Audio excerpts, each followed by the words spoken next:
చాలా సంతోషం, చాలా ఓపికగా ఇక్కడ లేడీస్ కూర్చున్నాం. ఫస్ట్ సారీ మేము కొంచెం లేట్ అయింది ట్రాఫిక్లో రావడం వల్ల. సో చాలా మంది మాట్లాడారు, విన్నాము. ఏమనిపించింది? ఇంకేమైనా అనుమానాలు ఉన్నాయా? ఎవరికైనా డౌట్ ఉంటే అడగచ్చు. కొత్త వాళ్ళు కూడా వచ్చారు. డౌట్ ఉంటే అడగచ్చు. సార్ డౌట్ ఏంటంటే సార్, అంటే నేను ఇంట్రడ్యూస్ చేస్తున్నాను కదా, చాలా మందికి చెప్తున్నాను కదా, అది ఇది స్టార్టింగ్ చెప్తే కొంతమందికి డౌట్ వస్తుంది అనమాట.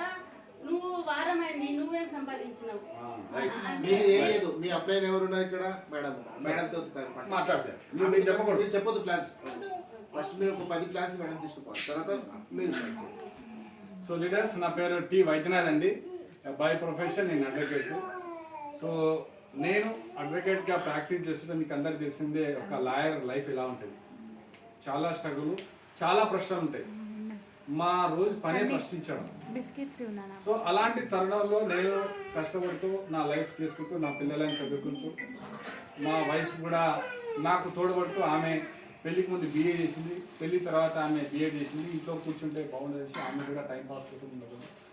టీచర్ జాబ్ కూడా జాయిన్ అయింది. నేను ప్రాక్టీస్లో వెళ్ళిపోతున్న వాళ్ళు, మా మిస్సెస్ జాబ్కి వెళ్ళిపోయారు. సో అలాంటి మా జీవనం సాగుతున్న తరుణంలో మేము అందరికీ సెటిల్ చేసి, మా పిల్లలు కూడా మంచిగా చదువుతుంది. మా అమ్మాయికి ఆర్కిటెక్చర్ కోర్స్ ఆమె కంప్లీట్ చేసింది. మా బాబు కూడా ఇప్పుడు బీబీఏ కోర్స్ చేస్తున్నారు. ఒక చిన్న ఇల్లు కూడా కట్టుకున్నాము. సో కష్టాలు ఉన్నాయి, అన్నీ జరుగుతున్నాయి.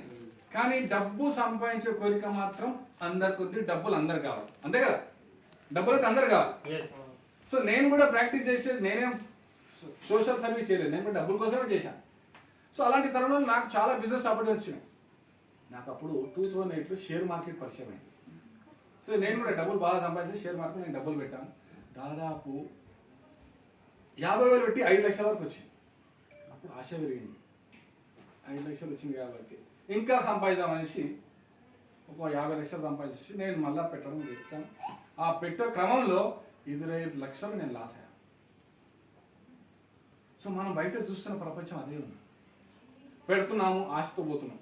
So 25 lakhs నష్టపోయాను. ఇక నేను వద్దు, ఈ బిజినెస్ మనతో కాదు చేయదనేసి మన ప్రాక్టీస్ మనం చేసుకుందాం, నువ్వు జాబ్కి వెళ్ళేసి అలా పోవడం జరిగింది. సో క్రమక్రమేణా నేను ఒక ఇల్లు కట్టుకున్నాను. ఇల్లు కట్టిన తర్వాత జస్ట్ 2019లో మా నాకు ముగ్గురు బ్రదర్స్ ఉండే, వాళ్ళ పెళ్ళి లేకని. సో నేను నా ఫ్యామిలీ నేను సెటిల్ కావడానికి నేను ఇల్లు కట్టుకున్నాను. అదే క్రమంలో మీకు అందరికీ తెలిసిందే ఒక మహమ్మారి వచ్చింది, కరోనా. సో కరోనాలో చాలామంది ఉపాధి కోల్పోయారు, చాలామంది తల యొక్క దగ్గర బంధువులు కోల్పోయారు. సో కరోనా నేర్పిన పాఠాలు మనం ఇప్పుడు ఏమేమి నేర్చుకున్నామంటే, ఒకటి, కరోనాలో శుభ్రంగా ఉండాలి, పరిశుభ్రంగా, పౌష్టికమైన ఆహారం తీసుకోవాలి. డబ్బులు ఉంటేనే మనిషి బతుకుతాడు, లేకపోతే చచ్చిపోతాడు నుంచి మనం గుణపాఠం నేర్చుకున్నాం. సో ఆ కరోనా మహమ్మారిలో ఎవరి దగ్గర కలవకుండా ఉండడానికి నియమాలు ఉండేవి. మనం ఇంట్లో కొంచెం కూడా బయటకు పోలేదు. సో అలాంటి తరుణం మా కోర్టులన్నీ మళ్ళీ 2 సంవత్సరాలు కోర్టు లేవు. ఇంటి నుంచే మేము వీడియో కాలింగ్ ద్వారా మేము ఆర్గ్యుమెంట్ చేసుకోవాలి. కానీ పైసలు క్లయింట్ కలిస్తే కానీ డబ్బులు వచ్చేది, క్లయింటే కలపాయా, పైసలు. మా madam teacher job, school close, అందరికి జూమ్ క్లాసెస్. ఇప్పుడు జీతాలు వచ్చినాయి అందరికి, చాలామంది ఉపాధి కలిపారు. సో అక్కడ అలాంటి తరుణంలో సరే మనం పని చేస్తేనే మనకు డబ్బులు వస్తున్నాయి, మన షాప్ ఓపెన్ అయితేనే మనకు డబ్బులు వస్తున్నాయి. ఇది నేర్చుకున్నాం. సో కరోనా దాటింది, నేను మళ్ళీ నా యొక్క ప్రయాణంలో నేను స్టార్ట్ అయ్యాను. ఆ తరుణంలోనే నాకు వెస్టేజ్ ఈ యొక్క నెట్వర్క్ మా ఫ్రెండ్ దర్శన్ కుమార్ అనేసి నా క్లాస్మేట్, అతను పరిచయం చేశాను. చూడరా నువ్వు ఏం చేస్తున్నట్టే, చేసి నేను ప్రాక్టీస్ చేస్తున్నాను. ఇది ప్రాక్టీస్ అయితే నువ్వు పోతేనే నీకు డబ్బులు వస్తాయి, ఒకవేళ నీకేమైనా అయితే డబ్బులు వస్తాయా? అప్పుడు నాకు అనుమానం వచ్చింది, ఇది ప్రశ్న వేసినాం. కానీ కరోనాలో చాలామంది భయపడ్డారు. నేనైతే ఎంత భయపడ్డానంటే, ఎప్పుడు హార్ట్ అటాక్ వస్తే భయం.